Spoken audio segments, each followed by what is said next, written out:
We all want success, yet so many of us are unclear about what success is and how to achieve it.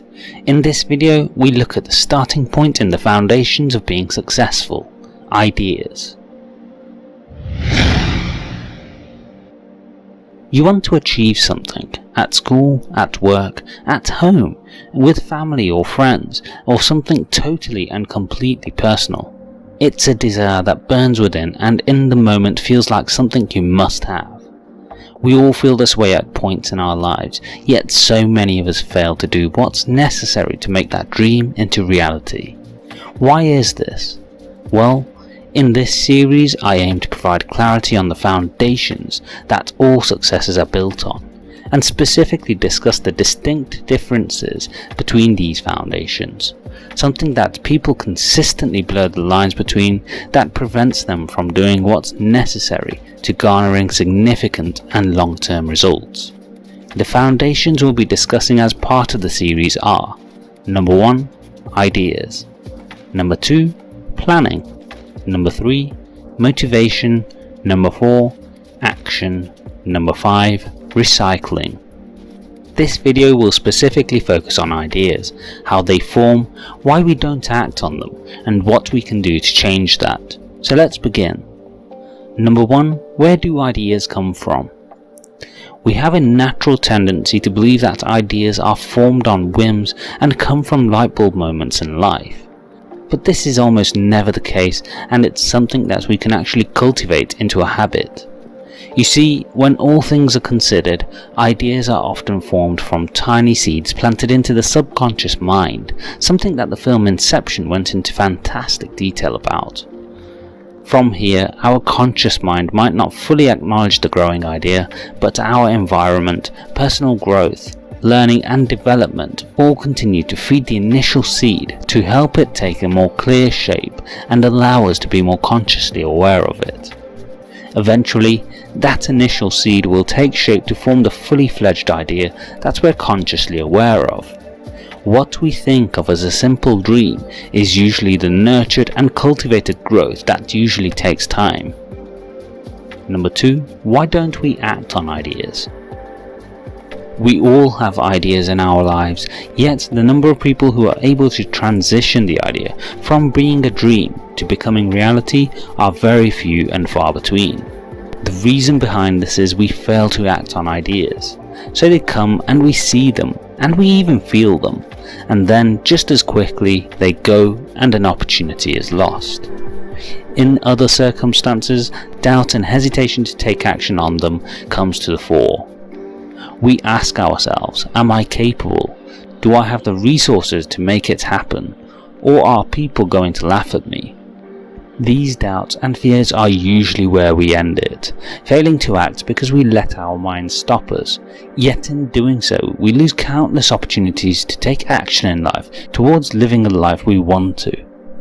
Equally as important is that others lose out to see and benefit from the results of these ideas coming to fruition.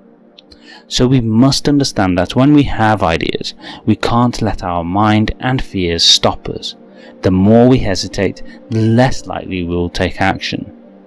The reason behind this is that our brain is wired to survive, and in order to survive we need to feel comfortable and safe. So when we start feeling fear and anxiety at the daunting prospect of leaving our comfort zone, our brain tries to stop us. This is our natural survival instincts coming to the fore, as in the past these instincts are what helped us survive in the wild. However, today's world is significantly different to the world that our ancestors lived in. The threats to survival back then don't exist today, and as individuals we understand this, meaning when we fail to act on something, we later come to regret the lack of action. The problem for most is that the regret we feel is often far more powerful than the fear we initially felt when the idea came to us. This often leads to other issues that many face in the world today, notably leading to mental health problems. So it's critical to understand that we have to learn to better understand the feasibility of ideas that come to us and when to take decisive action, despite any doubts, so that later on we don't feel the regret of not trying. Number 3, how do we act on ideas? So now we have a better understanding of where ideas come from and the reason for not acting on them. What can we do to start changing a dream to reality?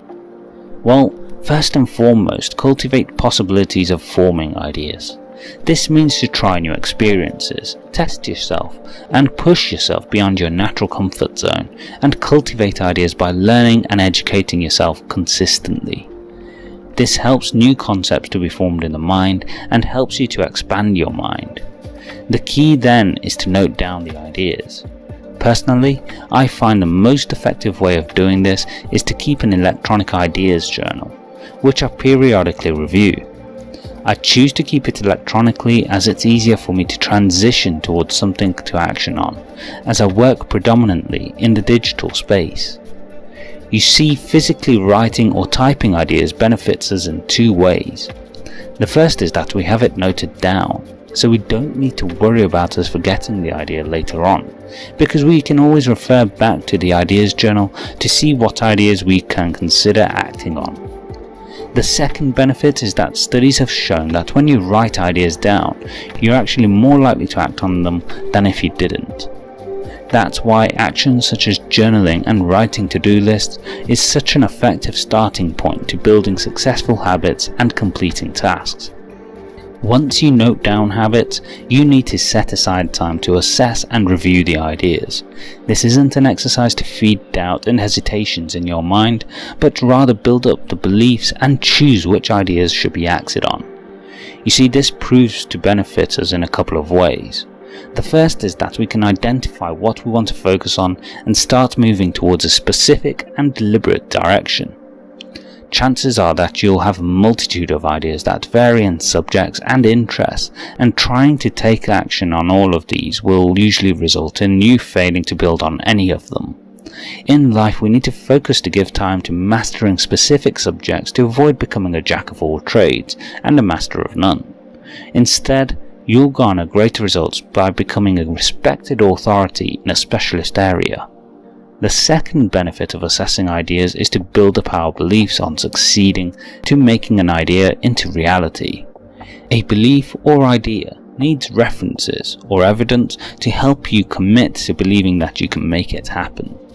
Think of it like a stool, where the seat is the idea or belief, and the legs act as the references. The less legs you have, the less stable the stool is. When you take action to sit on a stool that's unstable, the chances of the stool falling or collapsing increases, and when it does, you'll be inclined to avoid repeating the same action of sitting on the stool again. However, if the stool has more legs, it becomes more stable as a result. Even if for some reason you fall, you'll be more inclined to take responsibility on your personal failings than to blame the stool itself. The same principle applies to ideas. If you have evidence to show that an idea can come to fruition during the moments of setback, you'll be more likely to continue working towards achieving it and using the setback as a personal learning experience. The other aspect of assessing that's useful is you can identify the scope and risk. A simple example is many of us fail to act on asking out someone when we're interested due to the fear of rejection. However, when you assess the possibility of taking action, usually the risk is actually minimal, as while rejection might be painful and embarrassing in the short term, in the greater scheme of things and in the scope of your whole life, it has a very small impact on your life, unless you place emphasis on it and allow it to grow into something bigger. So go out, form and note ideas, live life to cultivate them. Act out to remove any fear, and follow through with making them reality.